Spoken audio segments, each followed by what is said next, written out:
Now let's continue on and solve the puzzle. Where does the 40 days in Genesis 8:6, where do they fit? Now here we're dealing with what we've seen in some of the other verses we read. Something that is relayed to us before it occurred. Okay? So when I came to this, and the 150th day was right here exactly as it says in the Bible, from the beginning, number the 7 days, number the 40 days, number the 150, and then the second 150, and comes out on the very day that it should. Tells you what? Calculated Hebrew calendar is accurate.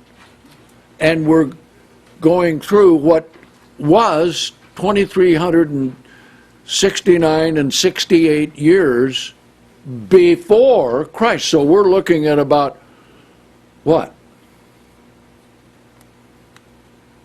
4,300 years, 4,369 years, 4,349, because 2020 is right around the corner, right? Okay? So, that proves the accuracy of the Hebrew calendar, regardless of what people say or claim or whatever, okay? Now, this was the dilemma to me. Where does that 40-day count go? It couldn't go right after the 150 days started going down, 40 days to, from there, because there's still too much water. There's 3 miles of water, okay? So I'm praying about where does it go? Where does it go?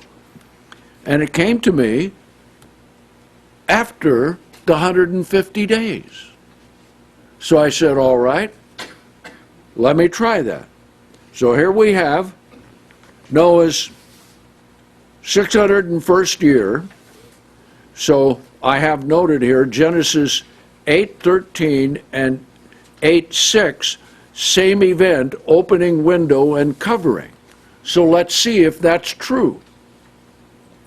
Day 1, okay? Genesis 8:6, day 1, begin a 40-day count. All right?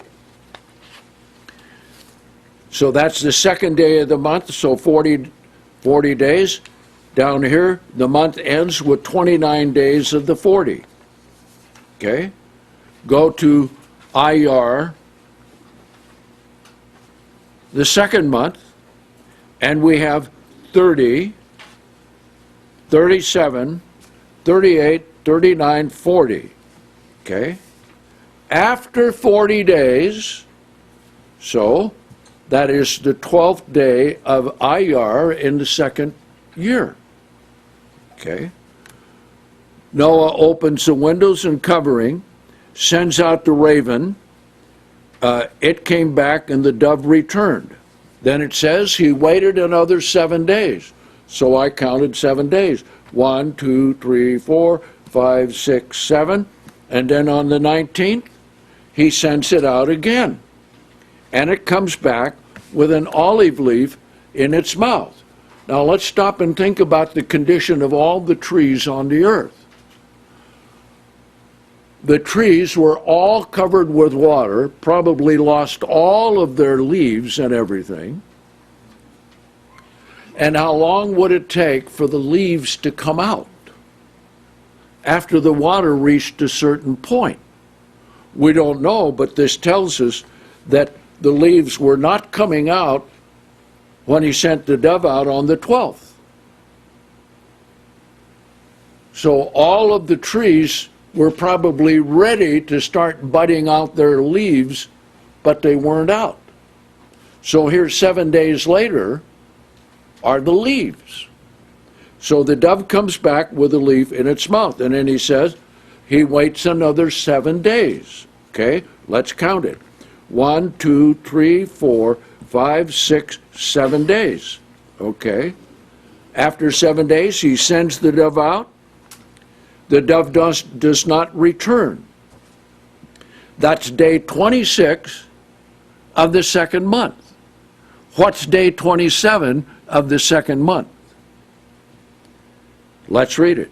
Genesis 8, verses 14 and 15. And in the second month, on the 27th day of the month, the land was fully dry. Fit right to the day. The 40 days and the 7 and 7 didn't fit anyplace else because I tried it. See? So if you try it and it doesn't work, you can't include those in parts of other days of numbering. Okay? And notice this, and God said to Noah,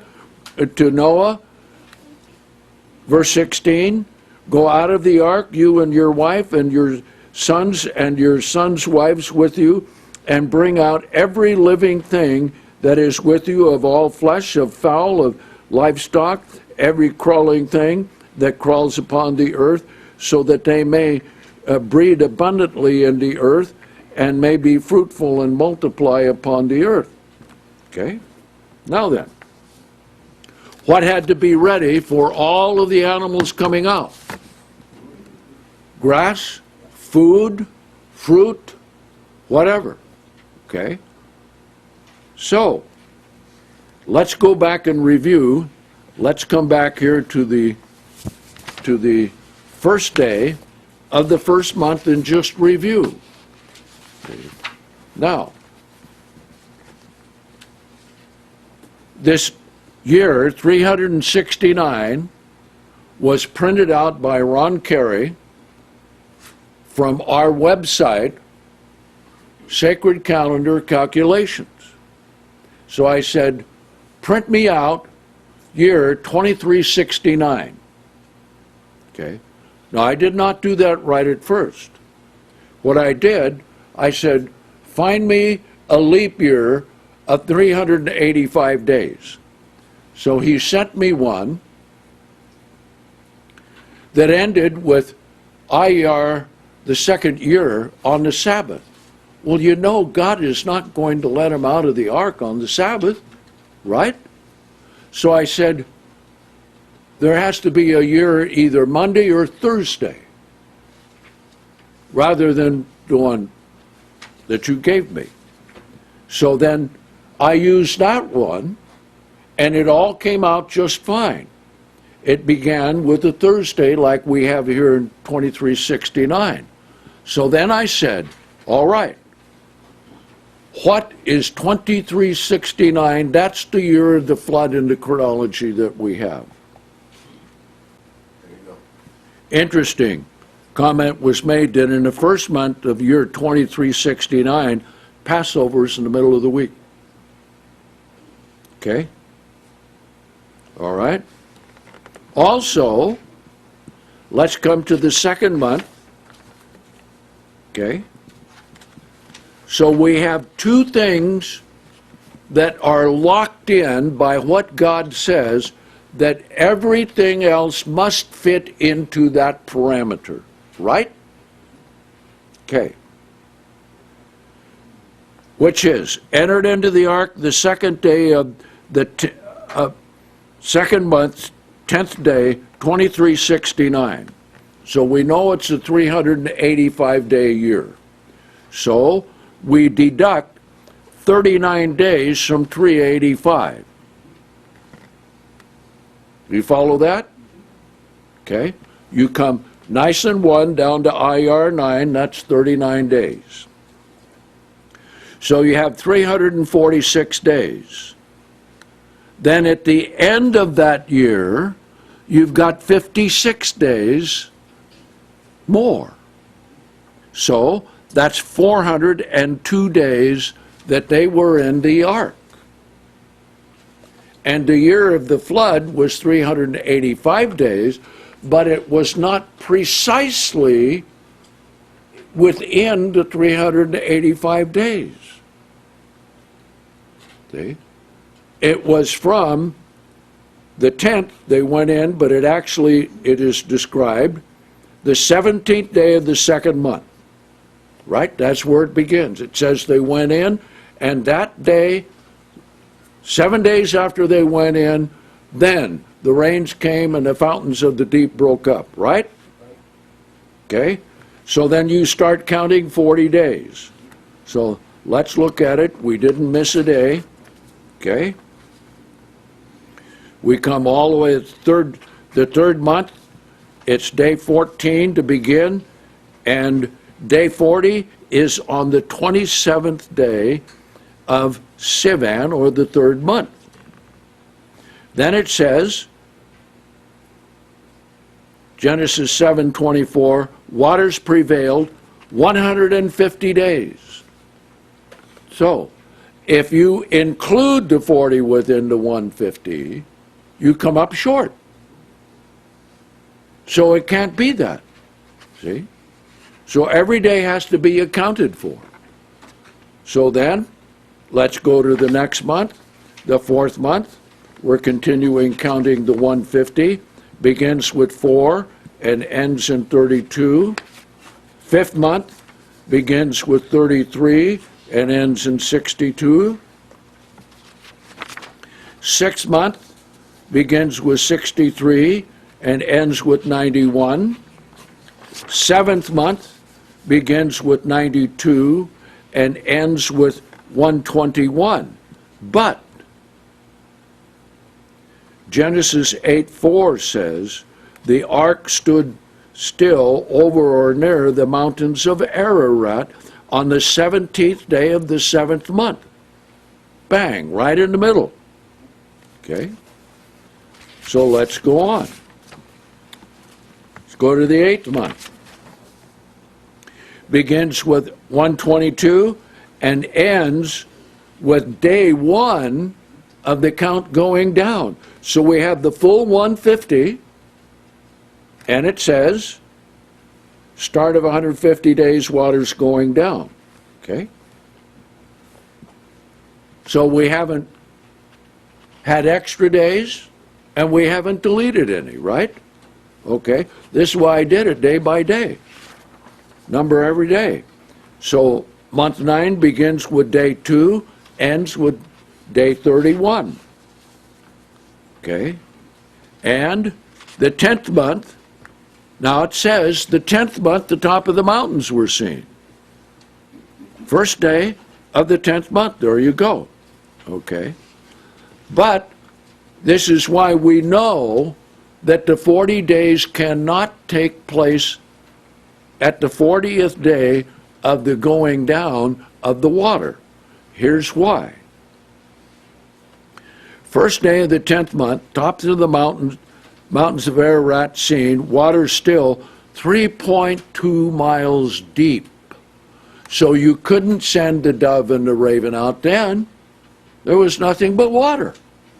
See? And how long did the water stay? A long, long time. See? So I noted day 40, which is the 10th month, 9th day, water still 3 miles deep on the 40th day.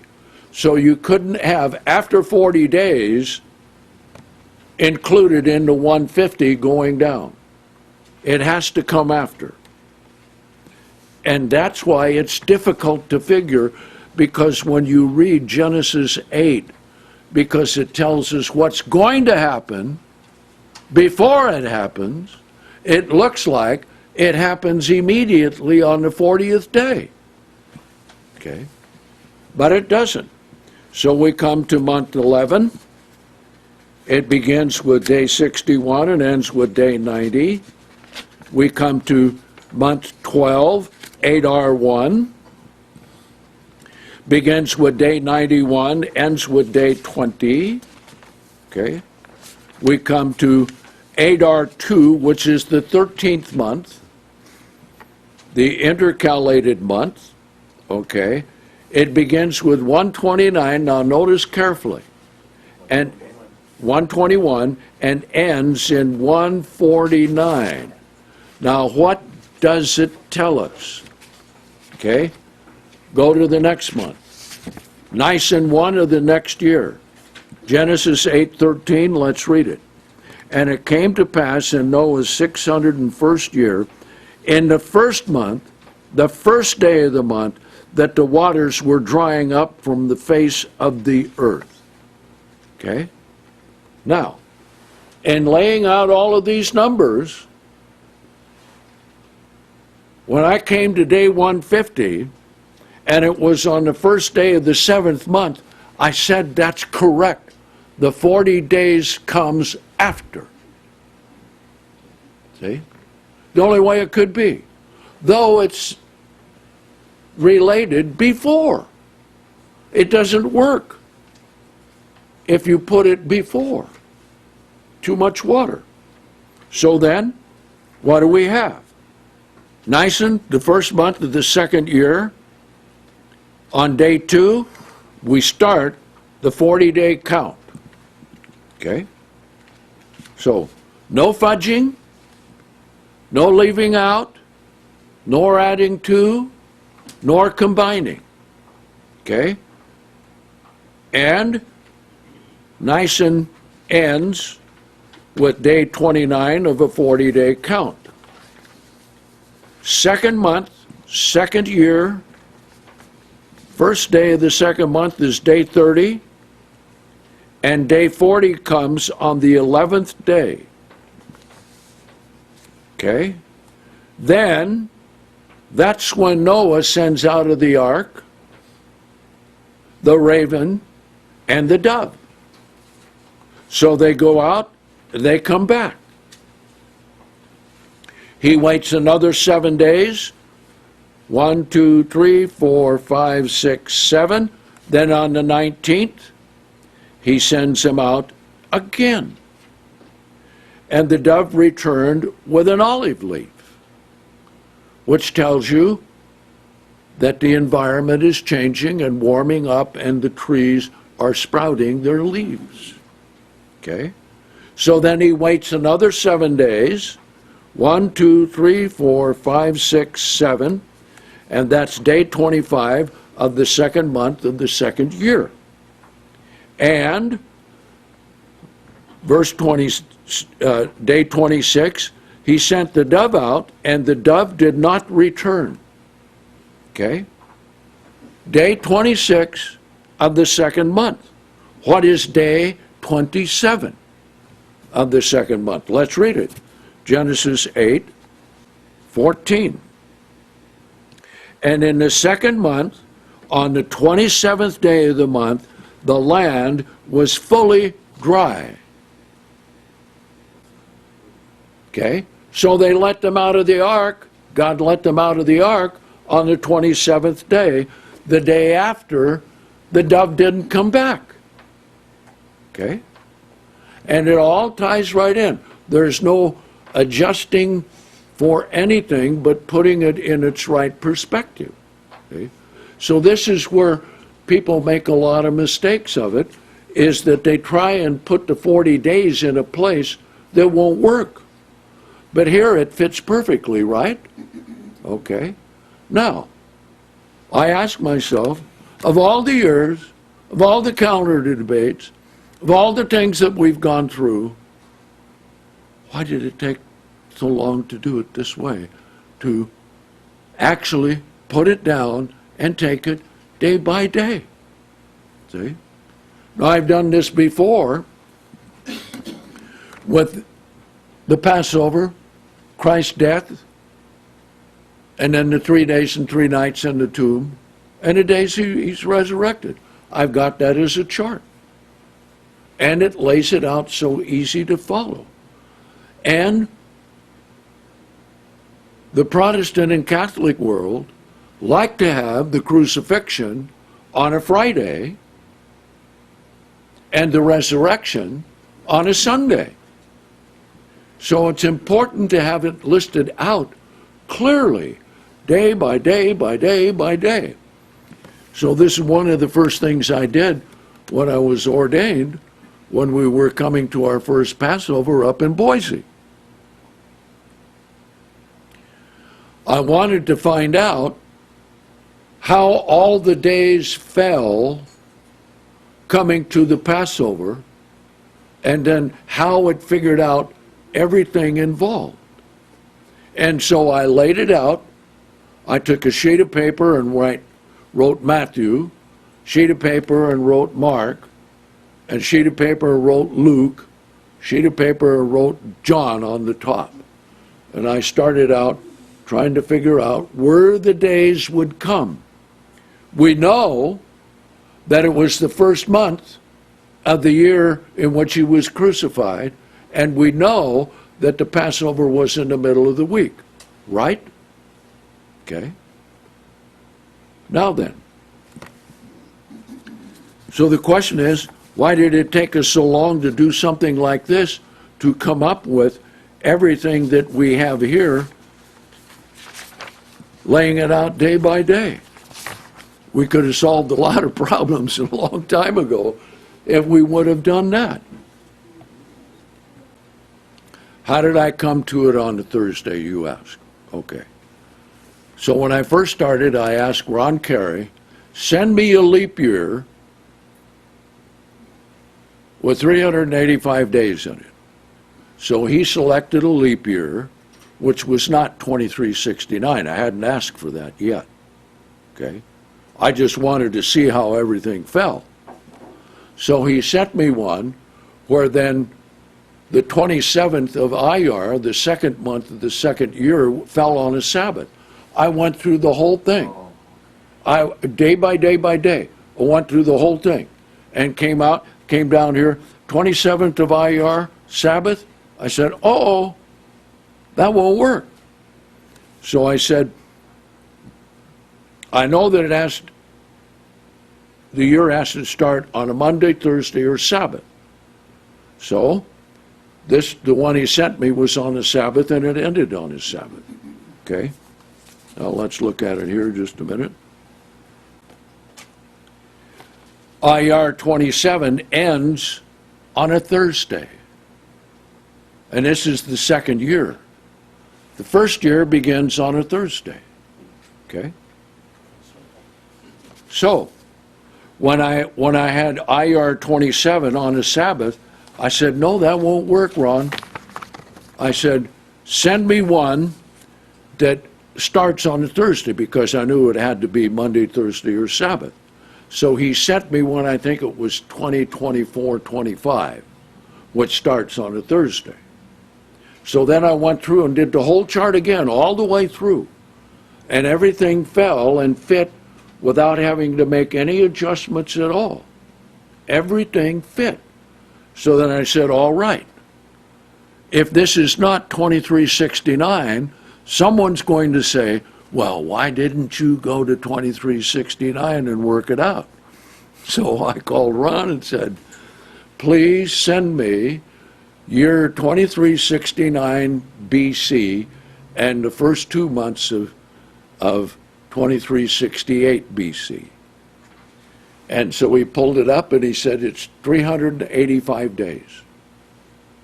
Okay? I did not know that 2369, the actual year of the flood, would come out that way. So I did it all over again the third time. Okay? That worked on this 4 days. Okay, just good comment. Since it starts out the 5th day of the week and ends up on the 5th day of the week, number 5 is the number of grace. You figure it. Okay? Things like that don't happen by coincidence. Now, the very fact that going through and I come to the 40th day, right at the front, and then I start counting 150 at that point. When I came to Genesis 8:5, the first day of the 10th month, the mountains were seen. That is on the chart there. That's day 32 on the downward side. Okay? And that fell exactly. Okay. Now then, we come to month 11. month 12, okay, month 13, and the last day of month 13, Adar 2, is day 149. Now that's just counting every single day up to that point. Notice, day 150, Genesis 8:13, and it fell perfectly right on that day. I didn't have to do anything, okay?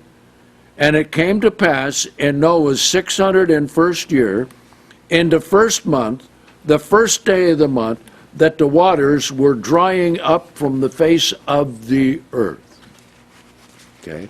And that's the actual translation. It says, were dried in the King James. That adds a lot of confusion. Okay? So I said, all right, then the 40 days has to go there, because it didn't fit in the other place. And so that's where we come to the second month, and with everything listed out day by day, every day counted for and assessed properly, we come to the 27th day of the second month, and they get out of the ark. All by taking the numbers in succession rather than combining any of them. If you combine them, if you combine the 40 days at the front or the 40 days at the end with the 150, doesn't work. Doesn't work. And when you consider how much water there was, 5+ miles deep of water that covered the earth, that's a tremendous thing, see. And just consider how soggy the ground would be if you looked at it and thought it was dry enough because you saw grass growing a little bit, you know, or the trees sprouting a little bit, that you get out there and whew, it's so saturated. Think how deeply the soil was saturated. I mean, if you're under 5 miles of water, and what is the pressure at 5 miles underwater? That's just pushing the water. And remember, the fountains of the deep broke up, so you've got the water coming up underneath, and so everything was just soggy and muddy and had to wait until it was dry enough to get out there. Now that we've covered everything in the chart, let's go back and review so that we understand how many things that this proves true. First of all, it proves the Word of God true. And it proves that the dates given in the Bible are accurate. Because here we have, counting each day, beginning from the day that they entered into the ark, then counting the days when the rain began, then counting the 150 days and of the water prevailing on the earth, and then the 150 days of the water going off of the earth. Now then, the key verse that ties it all together, because every day is numbered. There's no addition, there's no subtraction, there is no inclusion. They all follow one after the other, with the exception of the 40 days. That comes after the waters were drying. But here's what is important, and this is what was astonishing to me when I was numbering every single day. Let's come to the chart of Nisan, beginning the second year, which was the 14th month, which was the first month of year 2368. And also, this proves that the year of the flood was 2369. And this is taken right from the calculated Hebrew calendar, that we have on our website. All you have to do is plug in the year, and it will give you everything that there is. And if you want the chart, month by month, day by day, it'll print it out for you. And that's what we have in this chart. It's all printed out from that very program that we have online. Now then, why is the second 150th day key and important? Number one, because there is a 385-day leap year. However, remember that sometimes a leap year can be 383 or 384 days. Now then, if this year would have been 383, then the 150th day would have fallen on the third day of the first month. And if it were 384, then it would have fallen on the second day of the first month of the second year. But the 150th day fell exactly on the date that we find in Genesis 8 and verse 13. So let's read it. And it came to pass in Noah's 601st year, in the first month, the first day of the month, the waters were drying up from off the face of the earth. Now, that day, by just counting, came to the first day of the first month of the second year after a 385-day leap year. Then the 40 days and the 7 days and 7 days fit in right after that. Now, let's see what else that this proves us, okay? It also shows there were 402 days that they were in the ark. And this proves that the calendar that God gave was from the beginning. That's what's important, because for years it's been taught that the early calendar was 12 months at 30 days of the month, 360 days. But that has been proven not to be true. Okay? This also shows that the calculated Hebrew calendar calculations going forward or backward in our day are always correct. And also remember that the Jews, because they don't want anyone else keeping the Sabbath or holy days, they put out disinformation concerning the holy days and the calendar. They're the ones who have said the calendar didn't come into existence till in the 1000 BC. Not true. They've also said, well, the calendar wasn't invented until Hillel did it in 354 AD. Not true. What is true? Let's go back to Genesis, the first chapter, verse 14. Genesis 1:14. And God said, let there be lights in the firmament of the heavens to divide between the day and the night, and let them be for signs, for appointed seasons, and for days and years. Now, that perfectly describes the calculated Hebrew calendar. And then he set them in their position. Now, tie this in when we come to Leviticus 23. Let's just read the first part of this, okay? And we know that when we come down to the New Testament, what were they keeping? The Sabbath, the Passover, the holy days. So this one thing concerning how long was the year of Noah's flood, and how long were they in the ark, and how did the days fall, is so accurate that it defies the odds in trying to disprove it. So here's one more proof, and we'll finish this summary here. And the Lord spoke to Moses, saying, now he's telling Moses about the holy days in this one chapter. Let's see how he starts it out. Speak to the children of Israel and say to them concerning the appointed feast of the Lord, which you shall proclaim to be holy convocations.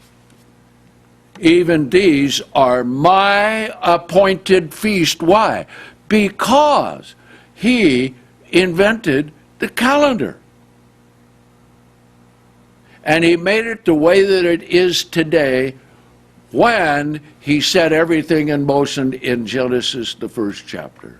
Little sidebar, the long day of Joshua and the dialing back of the dial during Hezekiah 10 degrees, all of that can be compensated for by making an adjustment in the year that they occurred so that you begin the next year with a postponement, so that you take away the addition or you take away the subtraction so that everything balances out the next year. Even these are my appointed feast, which then tells us God owns them.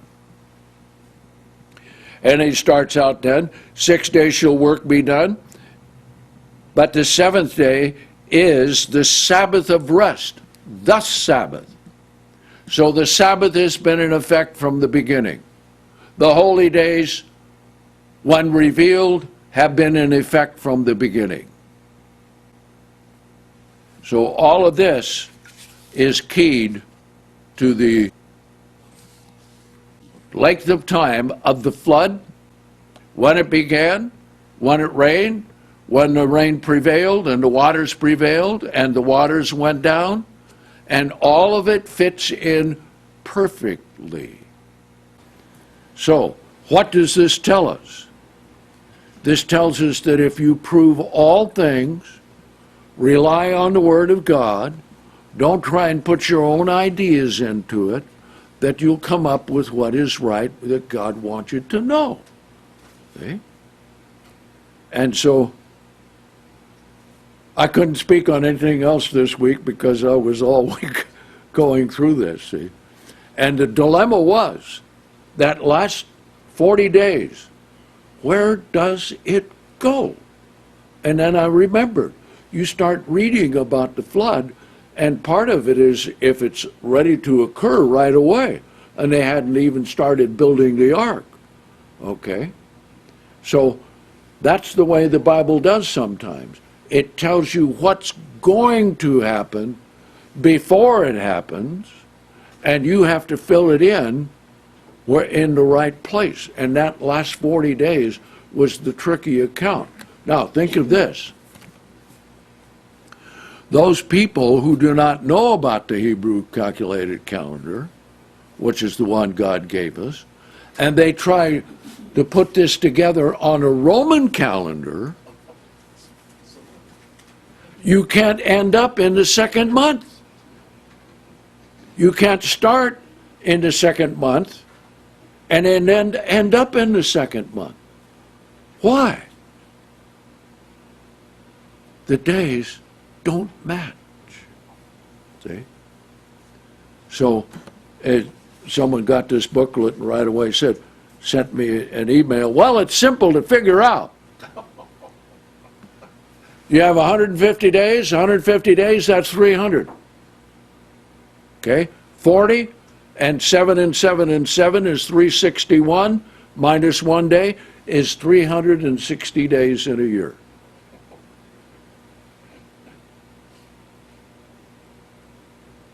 So I said, hey, how can that be?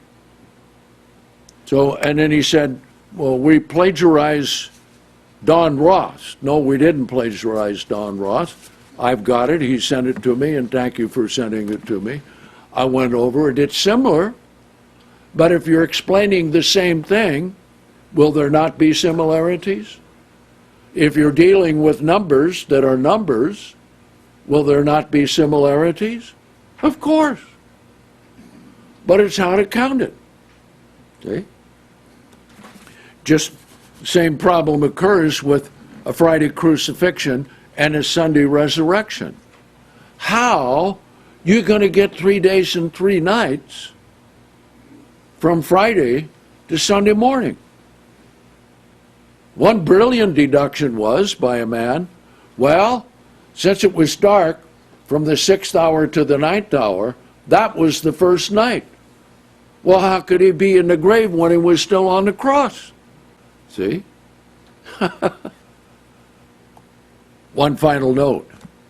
Now you know why there are dates in the Bible and there are genealogies in the Bible. See? And for people who don't like genealogies, because they're hard to read, and when I was reading the Bible and Bonnie was there, if I'd make a mistake, she'd raise her hand and shout, "Mistake!" and I'd have to go back and redo it. Okay? Guess what the book of Matthew starts out with? A genealogy. Why? It's a legal document. And that comes after 1st and 2nd Chronicles, which is what? Filled with genealogies, right? Okay. All right, so we'll end it here and call it a day.